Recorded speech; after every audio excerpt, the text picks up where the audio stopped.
En janvier 1924, un mausolée temporaire a été érigé sur la place Rouge à Moscou. À l'intérieur gisait un homme décédé 3 jours plus tôt. Cependant, son teint était celui d'une personne vivante. De son vivant, Lénine souhaitait être enterré auprès de sa mère dans sa ville natale. Mais son corps, prisonnier du système qu'il avait créé, demeure encore aujourd'hui conservé dans une vitrine comme symbole national. Cette histoire commence avec l'exécution de son frère en 1887. En 1917, les flammes de la révolution s'allumèrent à Petrograd.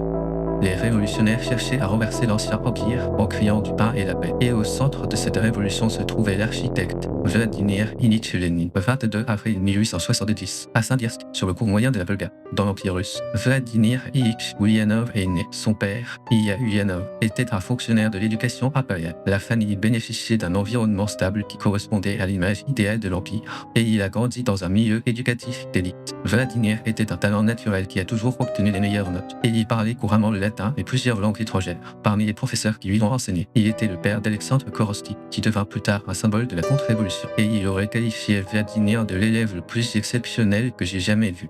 Mais dès que la première fissure est apparue dans cette famille paisible, ce garçon surdoué a été confronté pour la première fois à la dure réalité. En janvier 1886, son père est décédé subitement d'une hémorragie cérébrale. La vie stable de la famille Ulyanov fut bouleversée. Et lui, qui avait grandi dans un environnement protégé, il ressentit pour la première fois l'indifférence de l'État face à la vie et à la mort d'un individu. Le 20 mai 1887, un choc encore plus grand survint. Son frère Alexandre fut accusé de complot en vue d'assassiner l'empereur Alexandre III romain. Il fut pendu à la forteresse de Chissebourg, près de Saint-Pétersbourg. Il ne s'agissait pas simplement d'une tragédie familiale. L'exécution a été effectuée par la cour impériale et la famille Ulyanov a été qualifiée de famille criminelle du jour au lendemain. Les connaissances de la haute société ont rompu tout contact. Les voisins ont gardé leur distance et l'isolement social s'est rapidement installé. D'après le témoignage ultérieur d'un associé, Vladimir avait alors déclaré « Nous devons emprunter une autre voie ». Il aurait déclaré ceci: à la voie du terrorisme individuel qu'avait choisi son frère, Vladimir a choisi une voie plus fondamentale. Au lieu d'être consumé par la colère, il analysa l'événement calmement, ne considérant pas la mort de son frère comme une simple affaire de vengeance, mais en y voyant une opportunité pour planifier des activités révolutionnaires organisées. En décembre de la même année, Vladimir était entré à la faculté de droit de l'université de Kazan. Il a été immédiatement expulsé pour avoir participé à un rassemblement étudiant illégal. Il n'a passé qu'un seul semestre à l'université. Après avoir quitté l'établissement, il a lu les œuvres de Karl Marx et les ouvrages analytiques de Plekhanov. Il acquit des connaissances juridiques en autodidacte et rejoignit simultanément des organisations révolutionnaires clandestines. En 1895, Vladimir, âgé de 25 ans, a voyagé à travers l'Europe occidentale et il rencontra des exilés qui suivaient le marxisme, dont Plekhanov. À son retour,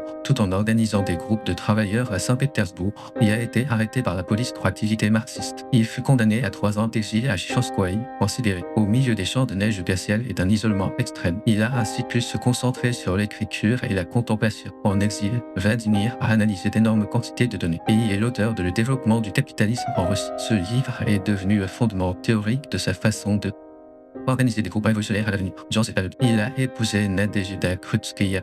Et cette union s'apparentait davantage à un partenariat révolutionnaire qu'à un amour romantique. Krupskaya fut sa plus proche collaboratrice pendant les décennies suivantes et a joué un rôle clé dans le réseau de communication externe. Durant cette période, il commença à utiliser le pseudonyme de Lénine, ce nom tiré du fleuve Lena en Sibérie était bien plus qu'un simple déguisement. Effacer la vie privée d'Ulyanov et se symbolisant lui-même comme un révolutionnaire nouvellement établi. En 1900, de retour d'exil, Lénine séjourna immédiatement en Europe. Basé à Munich, une ville du sud de l'Allemagne, il a fondé le journal révolutionnaire Iskra, qui signifie étincelle, et unifiant les organisations dispersées en un seul point focal. En 1902, il publia le livre Que faire, qui devint par la suite un manuel pour l'organisation bolchevique. Cet ouvrage combinait la théorie de Karl Marx avec l'analyse de Lénine lui-même. La thèse principale était que adhésion souple, débat démocrate et la solidarité de masse ont tous été rejetés au profit d'une élite de révolutionnaires professionnels rigoureusement entraînés, qui seuls pouvaient achever la révolution. En juillet 1903, organisé à Bruxelles et à Londres, le 2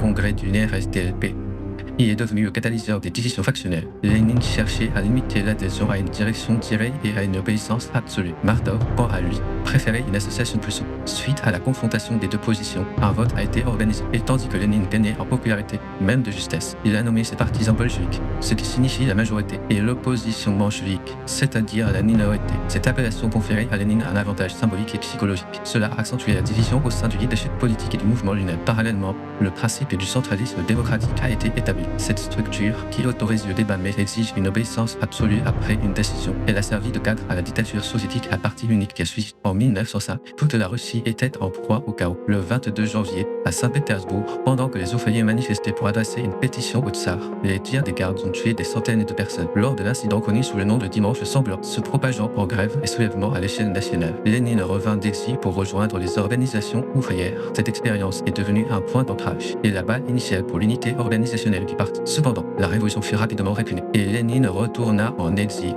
se déplaçant entre Genève, Paris, Londres et Zurich. Il a erré à travers l'Europe pendant près de 17 ans. En exil, Lénine était un théoricien révolutionnaire, mais c'était aussi un homme aux habitudes extrêmement ordinaires. Il continuait d'écrire dans une chambre miteuse louée à Zurich. Il a commencé sa journée par l'ouverture de la bibliothèque publique et il détestait devoir quitter la bibliothèque à l'heure de la fermeture. Ses collègues socialistes le considéraient comme intransigeant et difficile à gérer. Et au milieu des querelles internes et des conflits de financement, il n'a pas reculé d'un seul pas.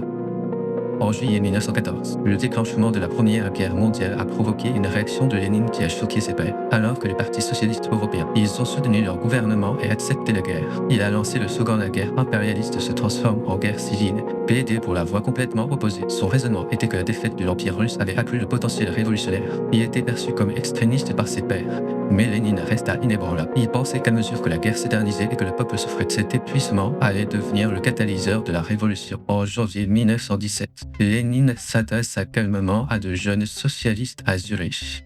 Nous, de la génération plus âgée, ne vivons peut-être pas assez longtemps pour voir les batailles décisives de cette révolution. Le public a interprété cela comme la résignation sincère d'un exilé, et Lénine lui-même l'aurait peut-être cru aussi. Mais quelques semaines plus tard seulement, contrairement à ses paroles, les rues de Petrograd ont été le théâtre de manifestations et de rassemblements massifs. Les horreurs de la guerre et l'incompétence du tsar se superposaient. Des grèves et des manifestations ont éclaté dans toute la Russie. Le tsar Nicolas de Romain a finalement abdiqué. La dynastie Romanov, qui a duré 300 ans, s'est effondrée en seulement 3 jours, et l'empire sombra dans un vide de pouvoir sans précédent. En apprenant la nouvelle à Zurich, Lénine chercha immédiatement un moyen de rentrer chez lui. Les routes à Alger étant bloquées, l'état-major allemand a pris l'initiative. La proposition allemande était un calcul strictement guidé par leur propre intérêt. Le raisonnement était le suivant: envoyer Lénine en Russie. Cela entraînerait l'effondrement du front de l'Est. Un débat houleux a éclaté au sein de l'état-major général. Les opposants ont averti que les étincelles de la révolution socialiste, cela pourrait également être dangereux pour l'Allemagne, mais pour réduire les hémorragies sur le front de l'Est. Et en concentrant les forces sur le front occidental, le réalisme a triomphé. Certains ont décrit ce mouvement comme libérer un germe dans le corps de la Russie. L'Allemagne a réservé un traitement spécial au train transportant le groupe de Lénine, le scellé de manière à ce qu'aucun pays ne puisse y monter, en sortir ou l'inspecter. Le train a traversé la Suisse, l'Allemagne, la Suède et la Finlande, en route vers la Russie, d'après les mémoires de Grigory Zinoviev qui l'accompagnait. Lénine a passé tout le voyage à organiser le programme qui serait annoncé à son retour. Le wagon scellé était son dernier moment de préparation. Là où furent finalisés les tests d'avril, la stratégie centrale de la révolution bolchevique, l'Allemagne s'attendait à ce que cette injection de germes ait un impact sur le front de l'Est. Mais le résultat a dégénéré en une variable globale incontrôlable. À 23h, dans la nuit du 6 avril 1917, le train transportant Lénine est arrivé à la gare de Finlande à Petrograd. Des milliers de personnes ont envahi le quai, brandissant des drapeaux rouges et des torches, et un orchestre militaire a joué la Marseillaise pour l'accueillir. Les dirigeants bolcheviques venus à sa rencontre ont prononcé des discours de bienvenue et a tenté de discuter d'une coopération avec le gouvernement provisoire, mais il les a interrompus résolument. Il est monté sur un véhicule blindé devant la gare, et il a crié à la foule au milieu des torches et des projecteurs: tout le pouvoir aux soviétiques, rejetant toute coopération avec le gouvernement provisoire. Ce cri, proclamant une révolution socialiste immédiate, c'était une position radicale à laquelle même les bolcheviques présents ne s'attendaient pas. Cette déclaration fut le prélude aux événements qui allaient décider du sort de la Russie. Le lendemain, le choc s'est propagé lors de la publication officielle des tests d'avril. La fin de la guerre, nationalisation du père, renversement du gouvernement provisoire, le transfert immédiat du pouvoir aux soviétiques constituait l'une des principales revendications. Même la rédaction du journal du parti, Pravda, ajoute une note de bas de page précisant: ceci n'est que l'opinion personnelle de Lénine, mais pour les soldats et les paysans épuisés par la guerre, les slogans de Lénine représentaient directement ce qui désirait le plus. Et suite à cela, le soutien aux bolcheviques a fortement augmenté. Cependant, le processus ne fut pas sans difficulté. Lors de la manifestation armée des bolcheviques en juillet, elle fut réprimée par le gouvernement provisoire. Lénine était recherché comme traître. Coiffé d'une perruque et le visage rasé de près, il s'est enfui en traversant la frontière finlandaise. Et au beau milieu de cette fuite extrême, il étudie l'État et la Révolution. Dans cet ouvrage, il définit l'appareil d'État existant comme un outil au service de la domination bourgeoise, affirmant que la Révolution doit être remplacée par la dictature du prolétariat, gérée par la classe ouvrière elle-même et non par la bourgeoisie. Cette logique fut acceptée comme la nécessité historique et la justification de la prise d'otages d'octobre. Et simultanément, elle devint le fondement théorique des régimes communistes du monde entier. Après des mois de tensions politiques et de préparation organisationnelle bolchevique, Lénine est finalement grâce à la révolution d'octobre, s'emparer du pouvoir en capturant le palais d'hiver. Aux premières heures du 7 novembre 1917, unité bolchevique armée organisée par Trotsky et Joseph préventivement des infrastructures et d'actifs, notamment des centres téléphoniques, des banques et des chemins de fer. Le tir à blanc du croiseur aura servi de signal pour encercler le palais d'hiver. Et tous les ministres du gouvernement provisoire furent arrêtés avant l'aube et les combats furent limités et l'événement ressemblait davantage à un coup d'état qu'à une révolution de masse. Le lendemain, Lénine convoqua le deuxième congrès pan-russe des soviets pour garantir une légitimité légale, armistice inconditionnel par le biais du décret sur la paix. Le décret sur la terre a aboli le système des propriétaires fonciers, répondre directement aux demandes des soldats et des paysans. Suite à la proclamation émise par l'Institut Schoen, les bolcheviks sont apparus comme une force représentant les aspirations du peuple, et Lénine s'est imposé comme l'architecte de la révolution, redessinant l'État sur cette base. Mais derrière la prise de pouvoir, Lénine a rapidement fermé la porte à la démocratie. En janvier 1918, l'Assemblée constituante, formée à la suite des premières élections libres de Russie, s'est réunie, mais le Parti socialiste révolutionnaire devint le parti le plus important, bénéficiant d'un soutien massif de la paysannerie, et les bolcheviks n'ont même pas réussi à obtenir le quart des sièges. Lénine répondit avec fermeté. Le lendemain de la fin de la première session de l'Assemblée, des marins armés ont verrouillé les portes du bâtiment et l'Assemblée constituante a disparu de l'histoire en une seule journée. Lénine expliquait cela comme dissipation de la démocratie bourgeoise. Mais d'un autre côté, certains considèrent cela comme le point de départ de la dictature soviétique à parti unique. Lorsque la volonté du peuple revendiquée par la révolution s'est heurtée à son choix réel,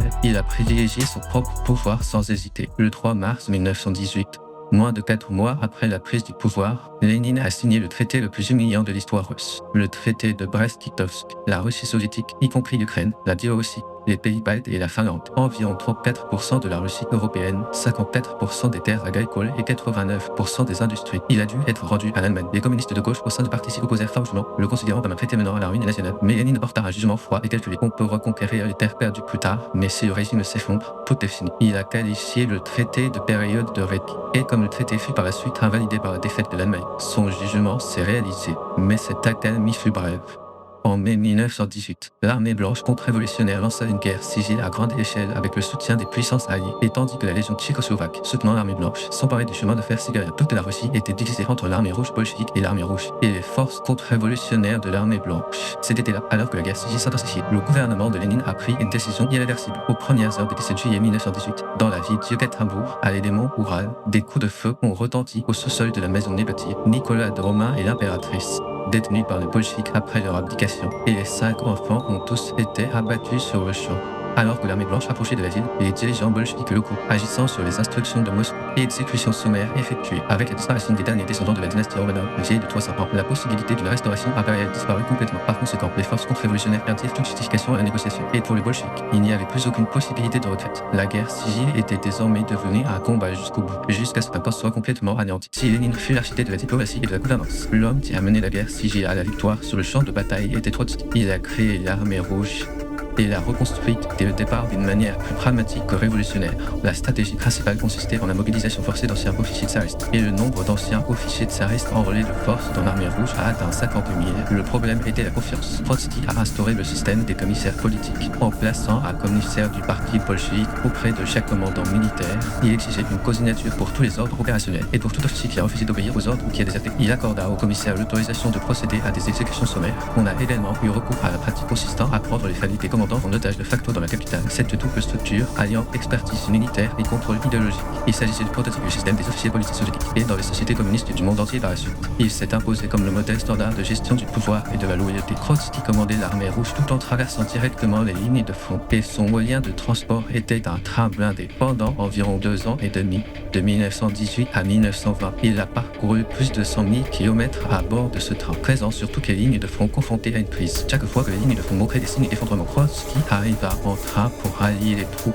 Parfois, des sanctions sévères sont infligées aux soldats en retraite pour remonter de force leur morale. Le train blindé symbolisait à la fois la guerre civile et Trotsky, démontrant que la révolution s'est maintenue grâce à l'acier et à la poudre à canon. Alors que la guerre s'éternisait, les bolcheviks, introduction du système Podrazhevska, réquisition forcée, excédent de produits agricoles provenant de paysans utilisant des détachements armés. Bien que cette méthode ait permis d'approvisionner efficacement les lignes de front en nourriture, la motivation des paysans à produire s'en est trouvée fortement diminuée, avec l'effondrement de l'économie monétaire et la généralisation du troc. La famine et les maladies graves ont sévi dans tout le bassin de la Volga. Cela a conduit à un soulèvement paysan dans l'oblast de Tambov et les forces de répression sous le commandement de Mikhaïl Tukhachevski. Il l'a réprimé en attaquant même les zones civiles. La paysannerie, qui constituait autrefois la base de soutien de la révolution, devenue la plus grande force hostile du régime. Pour Lénine, la révolution était un début, pas une destination. En mars 1919, il a fondé le Comintern à Moscou pour mondialiser le communisme. unir les partis communistes du monde entier sous un commandement unique, et on s'attendait plus particulièrement à une révolution en Allemagne. Cependant, contrairement aux attentes, le soulèvement spartakiste en Allemagne en 1919 fut réprimé, et la République soviétique hongroise s'est effondrée après seulement 133 jours, ce qui signifie que la réaction en chaîne de la révolution ne s'est pas produite en Europe. L'Union soviétique est devenue un État communiste isolé, entouré de puissances capitalistes. Et cet isolement s'est ensuite transformé en un catalyseur qui pousse le régime à se replier encore plus violemment sur lui-même. En réalité, les fondements de la terreur étaient posés avant même la guerre civile, en décembre 1917. 2 mois après la révolution d'octobre, Lénine nomma Félix Dzerzhinsky à la tête de l'armée, de la commission extraordinaire en russe de lutte contre la contre-révolution et le sabotage, création de la police secrète connue sous le nom de Tchéka. La Tchéka opérait en dehors du système légal existant et pouvait faire l'objet d'une arrestation et d'une exécution sommaire sans mandat, procès ni défense, c'est-à-dire toute personne classée comme ennemie de la paix pourrait être éliminée sans aucune preuve. Dzerzhinsky a défini la Tchéka comme une terreur organisée, et de fait, la Tchéka fut l'instrument de terreur choisi par le gouvernement de Lénine, et les pratiques d'exécution sommaire et d'opérations de camps de travail forcé. Elle a servi de fondement aux grandes purges staliniennes. Le soir du 30 août 1918, juste après que Lénine eut terminé son discours à l'usine Mitchesena à Moscou, au milieu de la misère causée par le communisme de guerre bolchevique et la réquisition des céréales, considérant la situation comme une trahison de la révolution, Fanny Kaplan, socialiste révolutionnaire, il a pris pour cible Lénine et a été licencié pour des raisons politiques. L'un des 3 tirs n'a fait qu'effleurer ses vêtements, mais les 2 autres lui ont transpercé le cou et le poumon gauche, causant des blessures mortelles. Lénine ne mourut pas sur le coup, mais resta entre la vie et la mort pendant des semaines. Et les conséquences de cet événement furent plus meurtrières que les balles elles-mêmes. La Tchéka a immédiatement et officiellement proclamé la terreur rouge. Les arrestations et les exécutions sont devenues possibles sur la seule base de l'origine sociale, sans procédure légale, et des groupes spécifiques, tels que la bourgeoisie, les anciens officiers et les socialistes révolutionnaires, devenus des cibles potentielles de liquidation. L'assaillant Kaplan a été sommairement exécuté quelques jours plus tard, et le siège de la Tchéka, la Loubianka à Moscou, devint un symbole de la terreur soviétique. Lénine a miraculeusement survécu, mais la Tchéka, police secrète fondée pour protéger la révolution et maintenir le pouvoir, elle commença rapidement à servir d'instrument de terreur. De ce fait, le régime fut irrémédiablement modifié en mars 1921, alors que la guerre civile touchait à sa fin. Le régime bolchevique était confronté à sa crise interne la plus dangereuse. Les marins de la base navale de Kronstadt, autrefois considérés comme le cœur de la révolution, se révoltèrent. Il ne s'agissait pas d'ennemis de la classe, mais ces mêmes personnes que Lénine appelait la fierté et la gloire de la révolution, sous le slogan des soviets sans bolcheviques. Ils exigeaient des élections libres, la liberté de la presse, la fin des réquisitions forcées et l'abolition de la Tchéka. Ironiquement, leur demande c'était, à l'instar des valeurs que Lénine avait défendues au début de la révolution d'octobre 1917. Mais elles avaient refait surface sous une forme qui ciblait les bolcheviks, les sujets même de la révolution. Lénine estimait que cela était plus dangereux que les forces contre-révolutionnaires, parce que les revendications remettent en question la légitimité de la révolution. On ne pouvait l'arrêter par la seule force militaire. Finalement, Lénine a choisi la répression armée plutôt que le dialogue. Les forces de répression commandées par Trotsky avancent jusqu'à Kronstadt en traversant le golfe de Finlande gelé, et bien que la première attaque ait été stoppée par la contre-attaque des marins, ils ont pris la base le 17 mars après 2 semaines de combat. Des milliers de personnes ont été tuées au combat ou exécutées au cours du processus, et beaucoup de ceux qui ont survécu ont été envoyés dans des camps de travail en Sibérie. Ce fut le jour où la révolution retourna ses armes contre ses enfants, autrefois les plus fidèles, pour relancer l'économie et apaiser les troubles sociaux après la répression. Lénine opta pour un repli stratégique face à sa politique de ligne dure. Il convoqua le 10 au congrès du parti pour annoncer la nouvelle politique économique, autoriser les paysans à vendre la surplus de produits agricoles et en autorisant le fonctionnement de petites entreprises privées. L'économie s'est progressivement redressée, mais le souvenir de Kronstadt ne s'est jamais effacé. Plus tard, Staline abolit la NEP et mit en œuvre la collectivisation forcée, ce qui est interprété comme une mesure visant à contrôler l'instabilité de la paysannerie, révélée par la rébellion de Kronstadt et l'expérience de la NEP. En mai 1922, Lénine, âgé de 52 ans, a été victime de son premier accident vasculaire cérébral. Le côté droit de son corps était paralysé et son élocution était également altérée. Il sembla se rétablir brièvement, mais un deuxième accident vasculaire cérébral est survenu en décembre de la même année. Et après cela, il ne put jamais revenir à son état antérieur. Le domaine de Gorky, situé à la périphérie de Moscou, devint sa résidence. Et sous la direction de Staline et d'autres, au nom du repos et du redressement, Lénine était isolé du monde extérieur. Staline, en tant que secrétaire général, contrôlait de fait la santé et la vie quotidienne de Lénine, monopolisait tous les canaux par lesquels Lénine communiquait avec l'extérieur. L'accès à son secrétariat était restreint, et toutes les informations concernant l'état de santé de Lénine et ses instructions. Elle fut transmise à la direction du parti par Staline. AIT, Lénine ne pouvait pas surveiller directement les mouvements du parti. Il ne pouvait pas non plus savoir si ses instructions étaient correctement exécutées. Le système créé par Lénine pour contrôler le peuple. Ironie du sort, Lénine lui-même en fut enchaîné. En décembre 1922, Lénine utilisa ses dernières forces pour dicter son testament à un secrétaire. Le testament mentionnait Trotsky, Zinoviev, Boukharine, etc. Évaluait les principaux dirigeants du parti. La section consacrée à Staline est particulièrement claire. Le camarade Staline a concentré un pouvoir illimité entre ses mains. Et je ne suis pas sûr qu'il l'utilisera toujours avec suffisamment de prudence. Quelques jours plus tard, Lénine dicta une note supplémentaire. Staline est trop grossier. Ce défaut est tolérable entre camarades, mais cela devient intolérable au sein du bureau du secrétaire général. Par conséquent, je suggère aux camarades de trouver une solution pour destituer Staline de son poste de secrétaire général, a-t-il ajouté. Toutefois, Ce testament n'a pas été rendu public lors du congrès du parti. Les rivaux potentiels de Staline, Zinoviev et Kamenev, ont coopéré pour bloquer le document parce qu'ils considéraient Trotsky comme une menace plus grande que Staline. Le dernier avertissement de Lénine fut enterré avec le consentement tacite des partisans de Staline, et ce document ne fut rendu public qu'après la mort de Staline, durant l'ère de Nikita Khrouchtchev. Pendant ce temps, au domaine Gorky, Lénine tentait de reprendre le pouvoir lorsqu'il réalisa que Staline insultait sa femme, Krutskaya, sous la pression politique et avec un manque de respect flagrant, en contournant de fait son autorité par ses actions. Lénine envoya une lettre disant « Je romps toute relation avec vous ». Cependant, Staline, qui contrôlait déjà la bureaucratie grâce à sa fonction, l'affaire a été réglée par de simples excuses formelles et Lénine n'était plus en mesure d'obtenir de résultats politiques significatifs. Le 30 décembre 1922, l'URSS fut officiellement créée. Lénine, alité, ne pouvait qu'assister à cette déclaration historique, et son rêve d'une union égale entre les nations ne s'est jamais réalisé. Le pouvoir réel était déjà concentré et exercé par le secrétariat à Moscou, et Staline, qui était devenu le véritable détenteur du pouvoir. Le 21 janvier 1924, à 18h50, Lénine est décédé des suites d'un 4e accident vasculaire cérébral. Il avait 53 ans. Staline se mit immédiatement en mouvement comme prévu. Il a donné à son rival Trotsky une fausse date d'obsèques pour l'empêcher d'y assister, et en se tenant en tête du cortège funèbre, il a imprimé dans l'esprit du public l'image d'un successeur légitime de Lénine. Les discussions sur la publication du testament de Lénine ont été bloquées comme prévu. Tout contenu défavorable à Staline était supprimé ou modifié dans les archives du parti. Lénine n'a même pas pu exaucer son dernier souhait, être enterré auprès de sa mère. Son corps fut embaumé et placé définitivement dans un mausolée de la Place Rouge. Cette scène était essentielle pour que Staline s'impose comme le successeur légitime et pour légitimer toutes ses décisions politiques.